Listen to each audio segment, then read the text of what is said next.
असतो मा सद्गमय तमसो मा ज्योतिर्गमय मृत्योर्मा अमृतं गमय। ॐ शान्तिः शान्तिः शान्तिः।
মাকে একটা ত্রিশূল দান করিলেন। বড় কলবেরিয়া সুধীর রায় মাকে একটা ত্রিশূল উপহার দান করিলেন।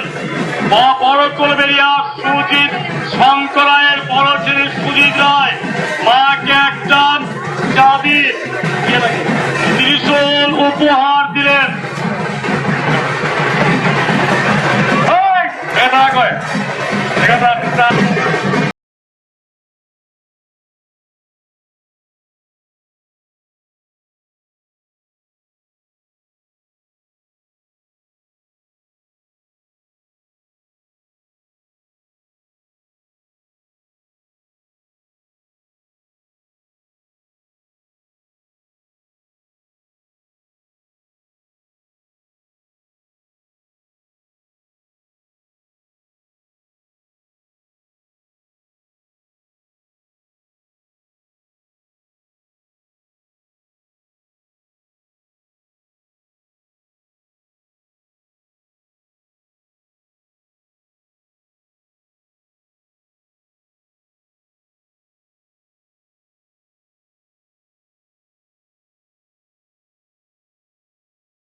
আমাকে তো ভালো করে নিবি।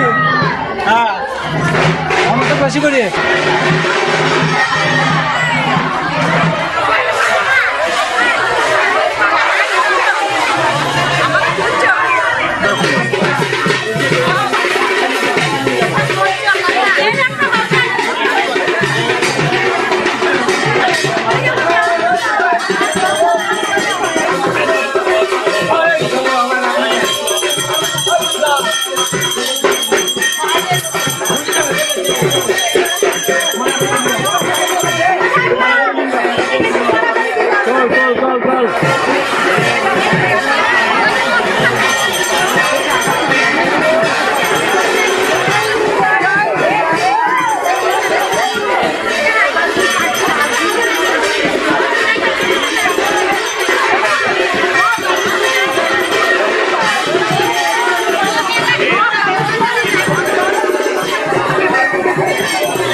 এই তো এখন 11টা।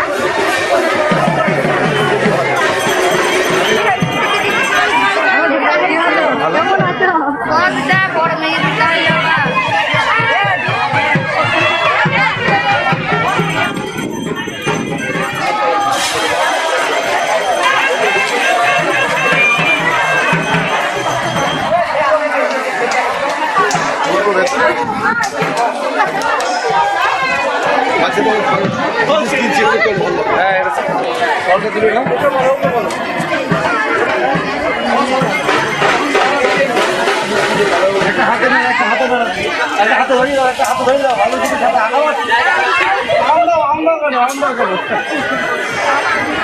মাঠে দাম দিলে ভালো হবে।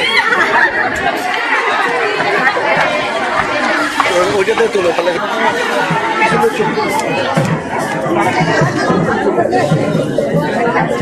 দুর্গাকে ফোকাস মা কালী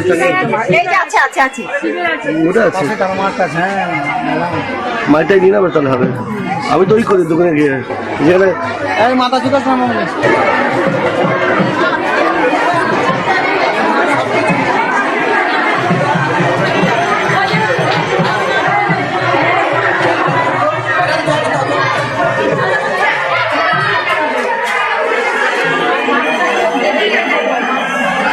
মাঠে ওসব বলতাম।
তুমি এখানে বলো না 60 লাখ টাকা দিয়ে আমাদের এই মন্দির তৈরি করে দিয়েছেন। তিনি এত অঞ্চলে টাকার মতো এই মন্দির করেছেন।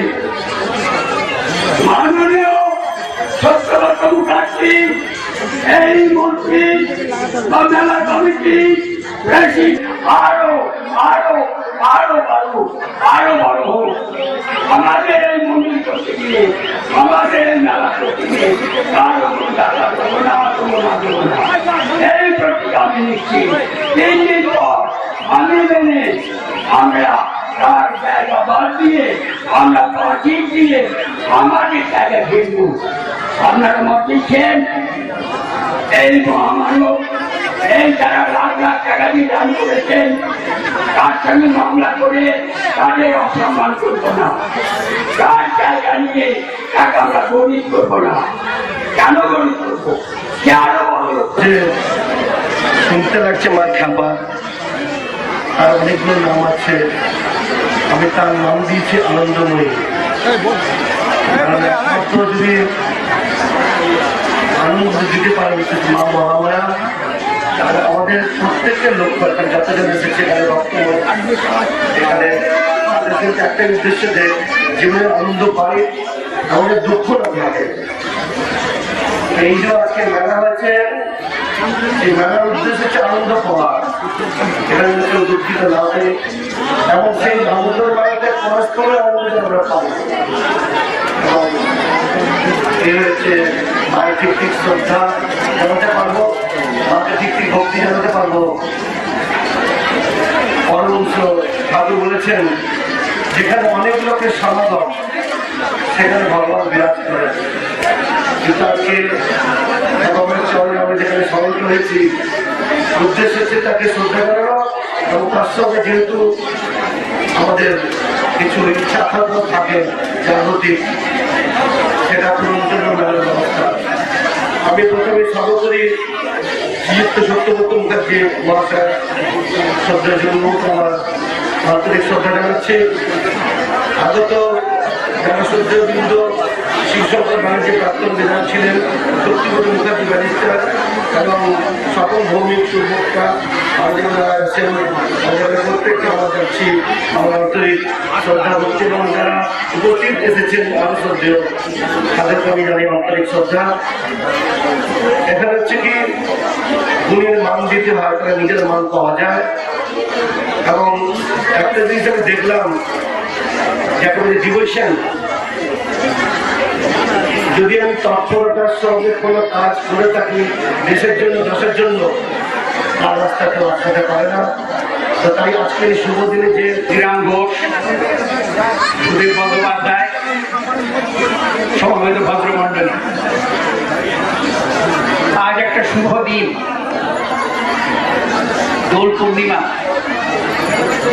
কিন্তু তার সঙ্গেও আজকে খ্রিস্টানদের গুড ফ্রাইডে,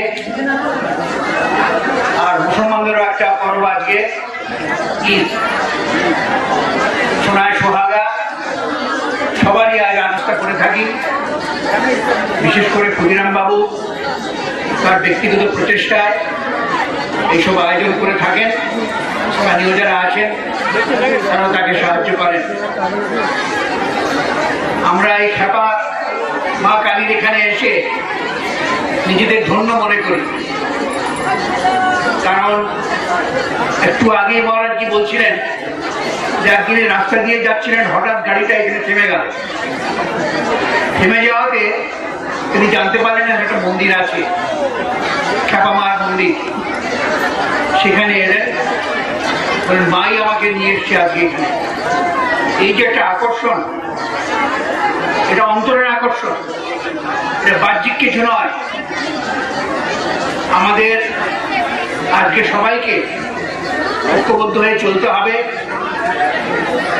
যেখানে মন্দির প্রতিষ্ঠা আমরা করেছি, আর এই মন্দিরের কথা বললেন, আমরা সবাই মিলে করেছি, আমার ব্যক্তিগত কিছু নয়। এতে এই স্থানীয় লোকেরা আপনাদের প্রচেষ্টায় এই মন্দির হয়েছে। আমি আশা রাখবো যে প্রতি বছর যখন আপনাদের এরকম অনুষ্ঠান হয়ে থাকে, মেলা হয়ে থাকে, মায়ের পুজো আমরা করে থাকি, সেরকম দিনে প্রতি বছর করতে পারি। আজকে আমার বক্তব্য দীর্ঘায়িত করছি না, শুধু এইটুকু বলবো যে আপনারা ভক্তরা যারা এসছেন এখানে আনন্দ উপভোগ করুন, মায়ের কাছে পুজো দিন, আর প্রতি বছর যেন আমরা এখানে আসতে পারি এই প্রার্থনা করব। আর বলবো যে আপনারা যারা এসছেন তাদের সবাইকে আমি ধন্যবাদ জানাচ্ছি, অভিনন্দন জানাচ্ছি।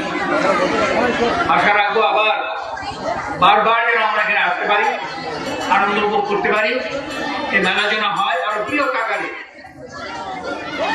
তাই সবাইকে আমি শুভেচ্ছা জানিয়ে আজকে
ফ্যানটা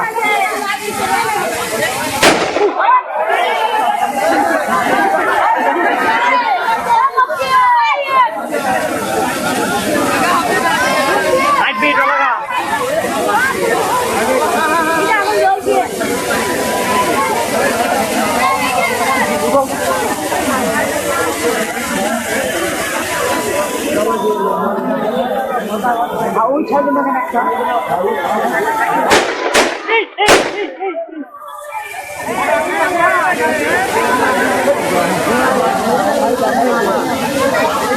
উপরে যখন উঠবে ওখানে বাবা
তাহলে ধুমাটা এসে পুরো লাইট করে দিচ্ছে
আজকে আমার সঙ্গে দেখা আছে না, আজ আর আসতে হবে না, ঠিক আছে।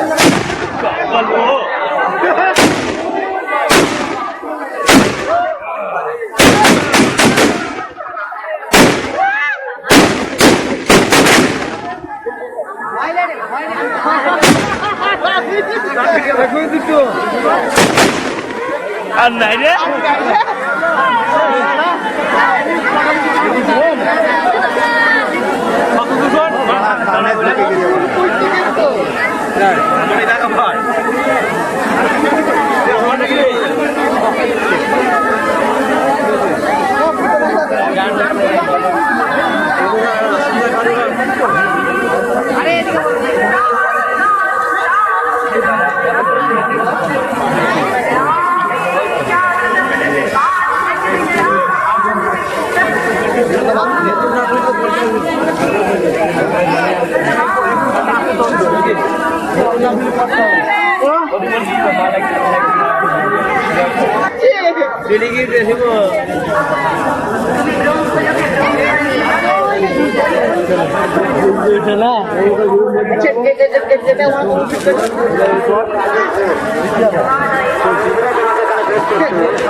কার গাড়ি পেট্রোল গাড়ি রিক্সাতে জল রেডি কর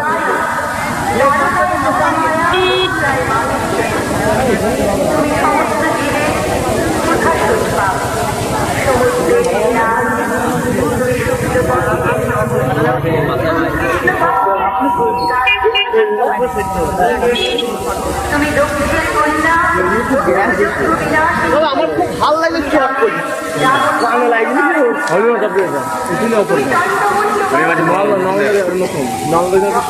এগুলো নাকি এরকমই চলবে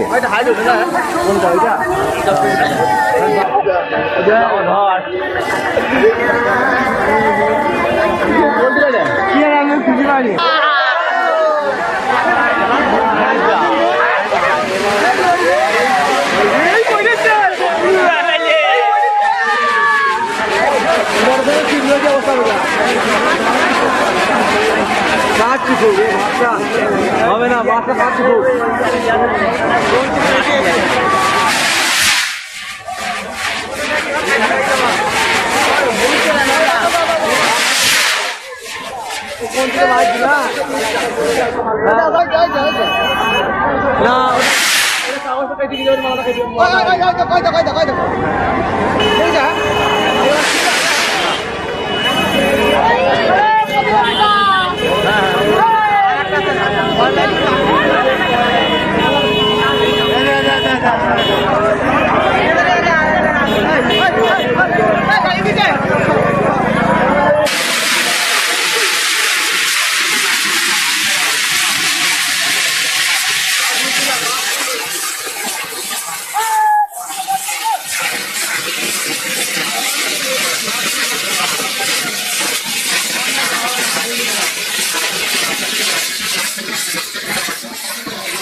আমাদের এ কয় রাজদা মন্ডে এ কই গো এসছে আমাদের এই ছাপা কালী মায়ের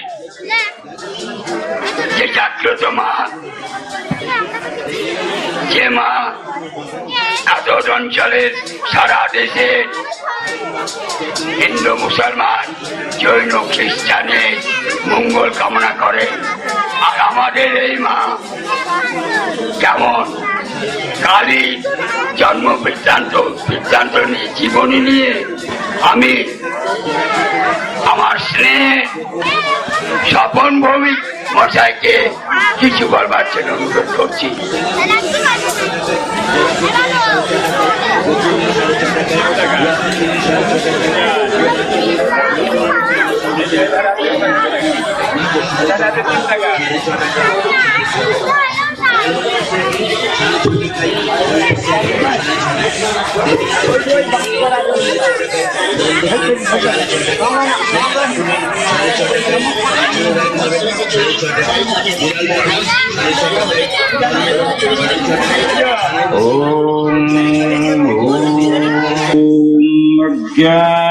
ज्ञानतिमिरन्नस्य ज्ञानाञ्जनशलाकया चक्षुर्मिलितं येन तस्मै श्रीगुरवे नमः। ब्रह्म तस्मै श्रीगुरवे नमः। अखण्डमण्डलकारं व्याप्तं येन चराचरं सृष्टिं तत्पदं दर्शितं येन तस्मै श्रीगुरवे नमः। ॐ धैर्यत्वं महेशं रजतो गिरिनिभं चारुचन्द्रवतं संरत्नकल्पजलोल्लङ्घं परशो मृगमराभीतिहस्तं पद्माशिषंस्तातस्तूतममरगणैः व्याघ्राकृतिं वसानं विस्वादं विश्व। চিকিৎসক আমাদের ডাক্তারবাবু আছেন এই ডাক্তার মানুষ ভট্টাচার্য আছেন, এই অনুষ্ঠানের বিভিন্ন কর্মকর্তা এবং আছেন এতদাঞ্চলের মাতৃভক্ত সন্তানেরা। তো মায়ের সম্বন্ধে কিছু কথা আলোচনা বলার জন্য আমাদের এখানে আমন্ত্রণ জানানো হয়েছে। যাক, মাকে আমরা বিভিন্ন ব্রাহ্মণ সমাজপতিদের অত্যাচারে যখন হিন্দু সমাজ জর্জরিত হয়ে গিয়েছে তখন এসেছেন এই নদিয়ায় চৈতন্য মহাপ্রভু। তখন বৈষ্ণব ভাবধারা সারা নবদ্বীপ জগনব শান্তিপুর ডুবুডুবু, কিন্তু তার মধ্যেও শাক্ত ক্ষেত্র নবদ্বীপের যে প্রাচীন চিন্তাধারা শাক্ত চিন্তাধারা বর্তমান রয়েছে।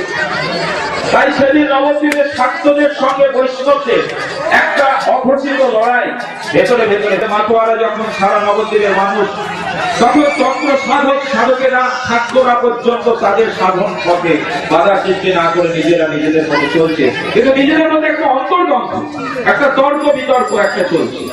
ঠিক সেই সময় কৃষ্ণানন্দ আগমকারী তিনি যখন মায়ের পূজার পদ্ধতি বিভিন্ন মায়ের গ্রন্থ রচনা করছেন, তাত্ত্বিক গ্রন্থ রচনা করছেন, সেই সময় দেখা যাচ্ছে ভগবানের কি ভীষণ লীলা। সেই কৃষ্ণানন্দ আগমবাগীশের ঘরে তার ছোট ভাই হলেন পরম বৈষ্ণব, তিনি হলেন বালগোপালের সাধক, আর কৃষ্ণানন্দ হলেন মায়ের সাধক, মা কালীর সাধক। তো মা কালীর মূর্তি প্রতিষ্ঠা তখন হয়নি। কৃষ্ণানন্দ আগমবাগী শ্মশানে গিয়ে বিভিন্ন ভাবে পূজা অর্চনা করছেন, তন্ত্র চক্র এঁকে সেখানে যাগ যজ্ঞ করে। কোন এক শেষ রাত্রে কৃষ্ণানন্দ আগমবাগীশের প্রার্থনায় সাড়া দিয়ে অন্তরিক্ষ থেকে আশীর্বাণী এলো। কৃষ্ণানন্দ বলছেন, মা তোমার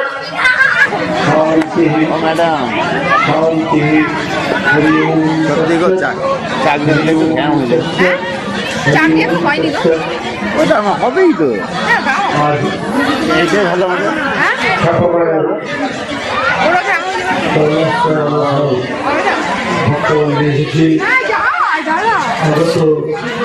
প্রতিবিন্দু দেওয়ার স্মৃতি জানাচ্ছি। ভালোবাসা জানাই, বিশেষ করে বিভিন্ন দূর থেকে যারা আগত, এতে আপনারা যারা শ্রোতারা শুনছেন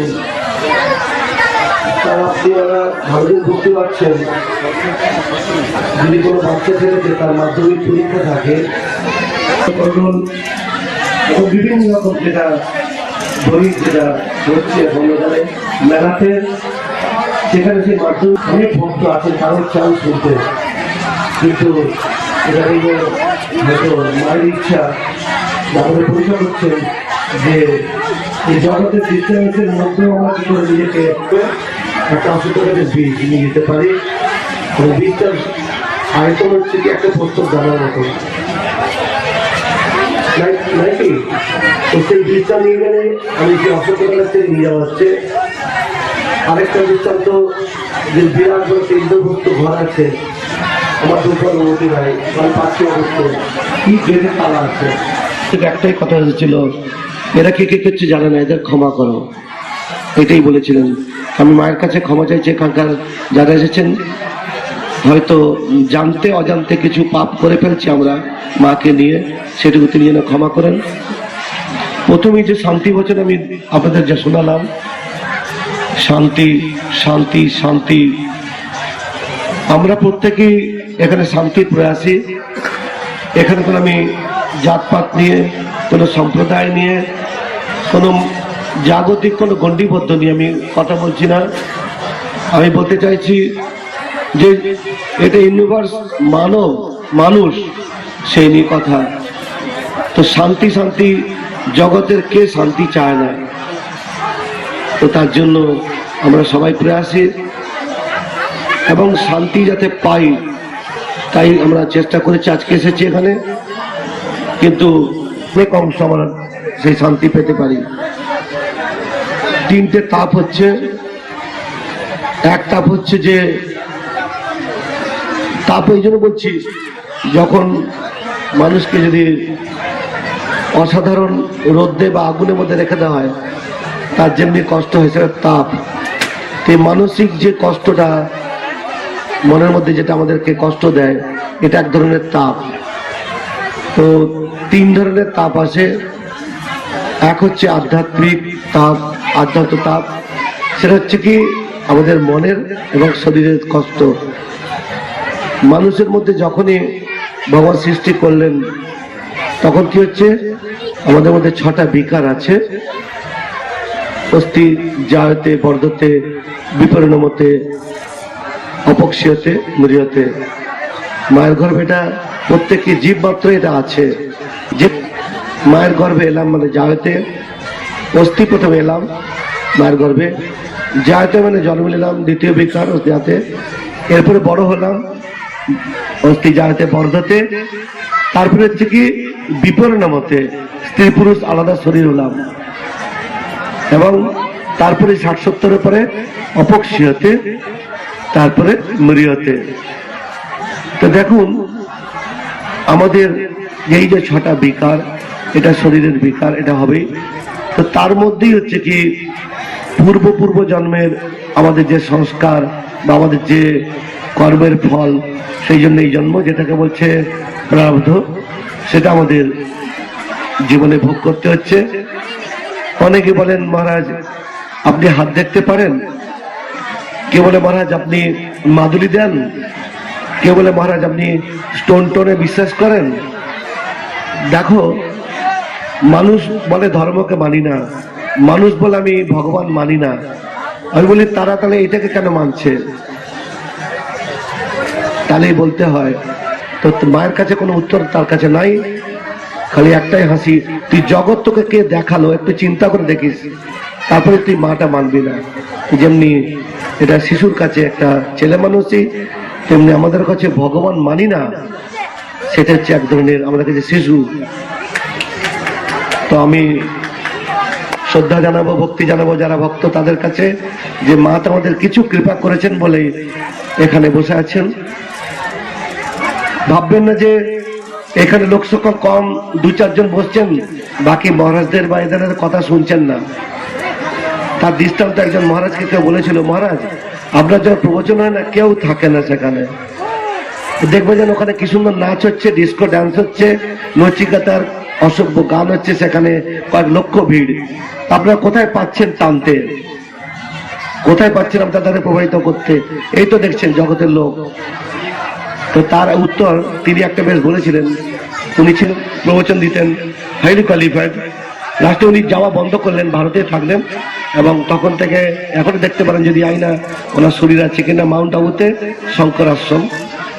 তো উনি একটা বলেছিলেন যে যেদিন বুঝবো আমার ভারতের লোককে আমি কিছু বোঝাতে পেরেছি বা তাদেরকে অনুশাসিত করতে পেরেছি, তখন আমি আবার বিদেশে যাওয়া শুরু করব। তারা যখন বলে যে মহারাজ আপনি আবার ভারতের মধ্যে যদি এগুলো হচ্ছে, আপনি তাদের জন্য কি করছেন, তখন আমার মাথা নিচু হয়ে যায়। সেই জন্য ঠিক করেছি আমি আগে ভারতের জগতের মানুষের মধ্যে যে রক্ত, যে বৈদিক ভাবনা, বৈদিক ভাবধারা এবং বৈদিক আদর্শ, যতদিন আমি একজনকেও যদি না বুঝাতে পারি, আমি আর ভারত ছেড়ে যাব না। এই কথা বলেছিলেন শাস্ত্রীয় পণ্ডিত আবলাতে 1980 সালে আমি বিশারদ করেছি, তিনি সেম কথা বলেছেন। বিদেশে যেতাম, ওয়াশিংটন, ক্যালিফোর্নিয়া, বিভিন্ন বড় দেশে বহু টাকা রোজগার করেছি। লাস্টে তাদের তবলা আছে, তাদের তুই তবলা না শিখিয়ে শিখেছিস বিদেশে, তারা ধার দিন না কোথায় প্রয়োগ করবে?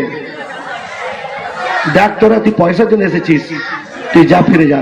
তখন থেকে আমি যা শুনেছিলাম, ওনার আন্ডারে বহু শিষ্য তৈরি হয়েছে।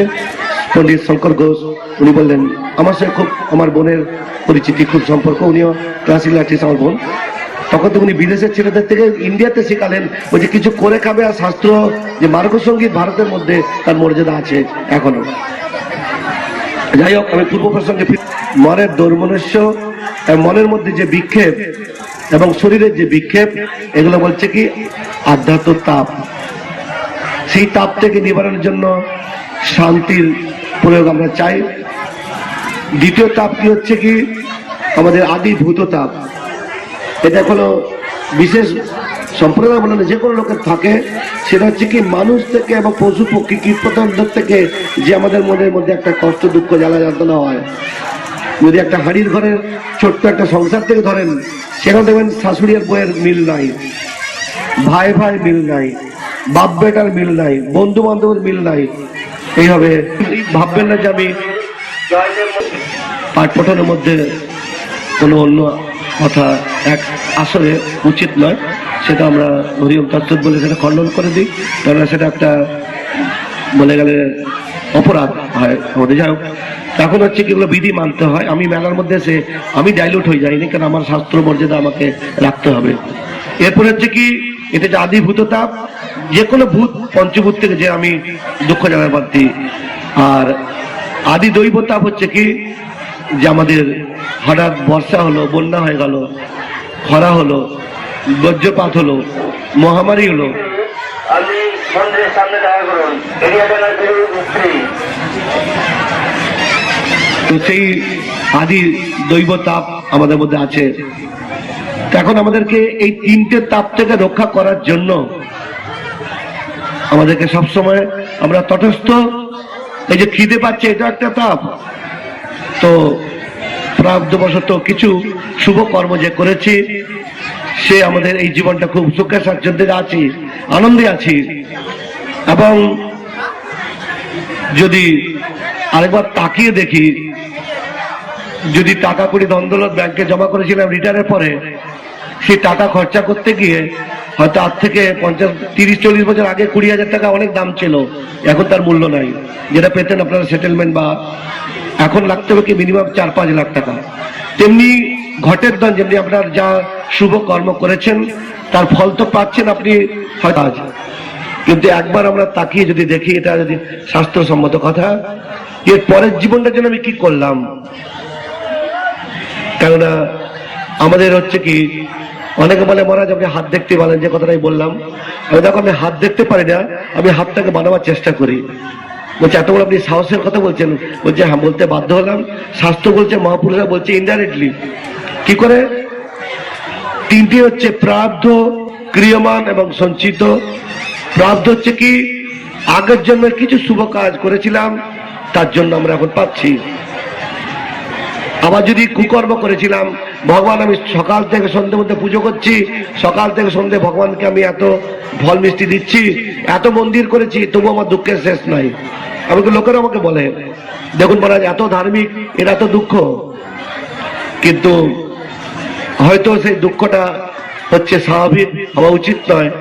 কিন্তু আমি যদি রাত্রেবেলায় অজান্তে কিছু বিষ পান করে থাকি এবং কাউকে জানাই না, সকালে যদি আমি দেখি যে আমি খালি নিরামিষ ভোজি, আমি সাত্বিকভাবে জীবন কাটাচ্ছি, কিন্তু কোনো কারণে সকালে যখন আমার বমি শুরু হলো, আমার শরীরের জন্য বিকৃতি শুরু হলো, তখন ডাক্তার টেস্ট করলো, তখন কি বেরোবে বমি পায়খানার মধ্যে? যে রাত্রে আপনি বিষ পান করেছেন। কিন্তু লোকে জানে সে নিরামিষ ভোজি, লোকে জানে সে সাত্বিকী, লোকে জানে সে ধার্মিক, কিন্তু তার ভিতরে যে কি গালিম আছে, কালিমা আগের জন্য কি করেছে সেটা আমরা জানি না, এক ভগবান জানেন, শ্রীকৃষ্ণ, মা আর জগদ্ধাত্রী। তিনি আগেও ছিলেন, এখন আছেন, পরে আছেন। ওই জন্য রাত্রেবেলার কথাটা যিনি জানেন তিনি জানেন, হ্যাঁ আমি খেয়েছিলাম, কিন্তু এই মানুষজন সেটা আমাদের ভগবান জানতে দেন না। সেই জন্য যেটা হচ্ছে প্রত্যেক কজ এন্ড এফেক্ট, আমি যা করেছিলাম তাই পাচ্ছি। কিন্তু ভাববেন না যে আমি আপনাদেরকে খালি একটা ইয়ের মধ্যে কনফিউশন দিচ্ছি, প্রবলেম বলছি, তারপরে সলভের উত্তরটা বলবো। যে প্রারব্ধবশত আমাদের ভোগ হচ্ছে এবং ভোগ হবে। শাস্ত্রে বলেছে রামচন্দ্রকে পর্যন্ত কাঁদতে হয়েছিল, সীতা দেবীকে মধ্যে পাতাল প্রবেশ করতে হয়েছিল প্রারব্ধবশে, যীশু খ্রিস্টকে মধ্যে ক্রুশবিদ্ধ হতে হয়েছিল, এমনকি শ্রীরামকৃষ্ণকেও হলদারি আরো তারা ভণ্ড বলে তার পায়ের গোজা দিয়েছিল তাকে, যে ভণ্ড করছে নিজেকে বিরাট উঁচু স্তরে মহাপুরুষ বলে জাহির করার জন্য।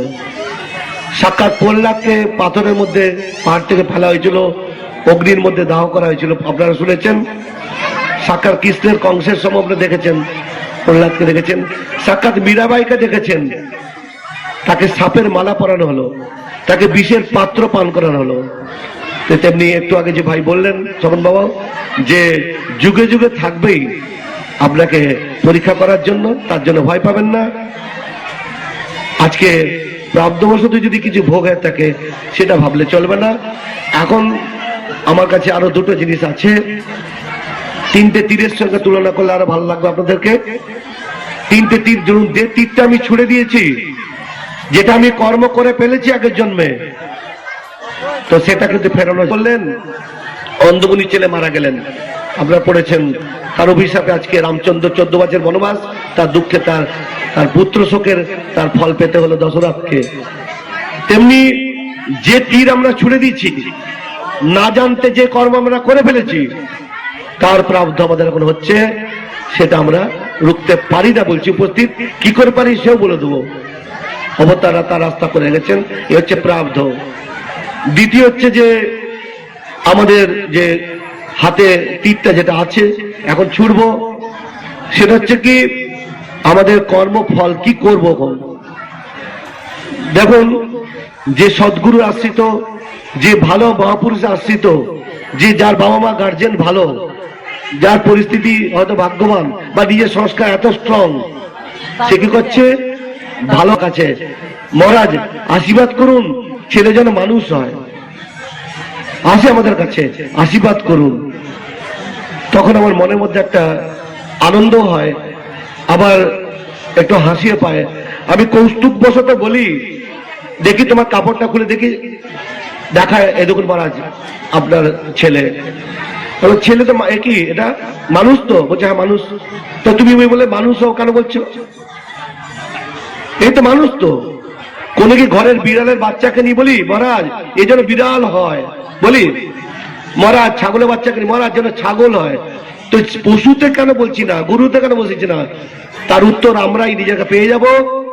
আজ 500 বছর কেন 5000 বছর আগেও যে পশু ছিল, বাঘ ছিল, গরু ছিল, ছাগল ছিল, সে কিন্তু ছাগলের বৃত্তি একদম ছাড়েনি।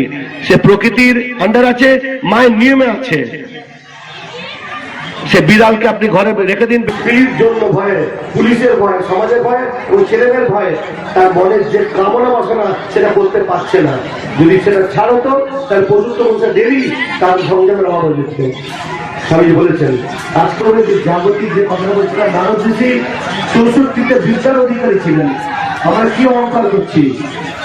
আজকে 64 বলতে মানে এই গান্ধার বিদ্যালয়ে সঙ্গীতের টপে ছিলেন, পৃথিবী জ্যোতিষবিদ্যার মধ্যে টপে ছিলেন। আরো সর্বক্ষণার দিন কিন্তু ভগবান বললেন ওগুলো হচ্ছে জাগতিক বিদ্যা, এটা গঙ্গা ফেলে এসো। আজকে এখানে বিভিন্ন স্তরের লোক আছেন, আমি বলবো না শিক্ষিত আছি বলে কাউকে ছোট মনে করতে চাইছি না, একটাই বলতে চাইছি যে সবার অধিকার মায়ের কাছে, সবার অধিকার প্রদর্শনের প্রত্যেকের কখন হবে যখন পরমানন্দের প্রাপ্ত বলেছেন। আজকে যে জাগতিক যে কথাটা বলছিলাম, নারদ ঋষি 64তে বিদ্যার অধিকারী ছিলেন। আমরা কি অহংকার করছি? আজকে 64 বলতে মানে এই গান্ধার বিদ্যমানে সঙ্গীতের তপে ছিলেন, পৃথিবী জ্যোতিষ বিদ্যার মধ্যে তপে ছিলেন।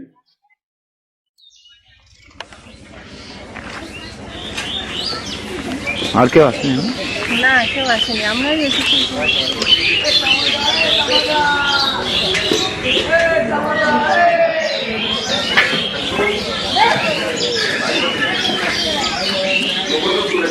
যান বোধ একশো। হ্যাঁ, পিছন পিছন চলে যান।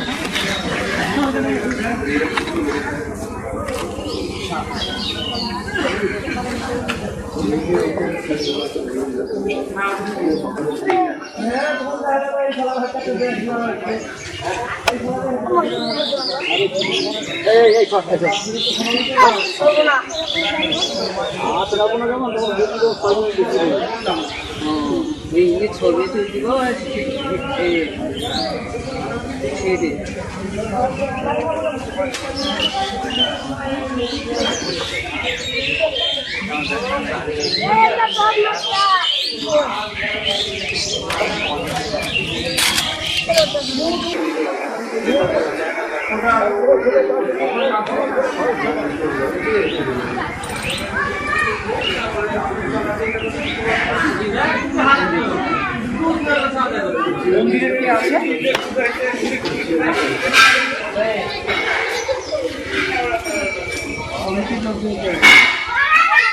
ওই ভেতরে যাও, চলো যাবো, যা।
ঠিক আছে।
ওখানে আসবে।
শুকনো করে রাজাদা খুবই কষ্ট হচ্ছে।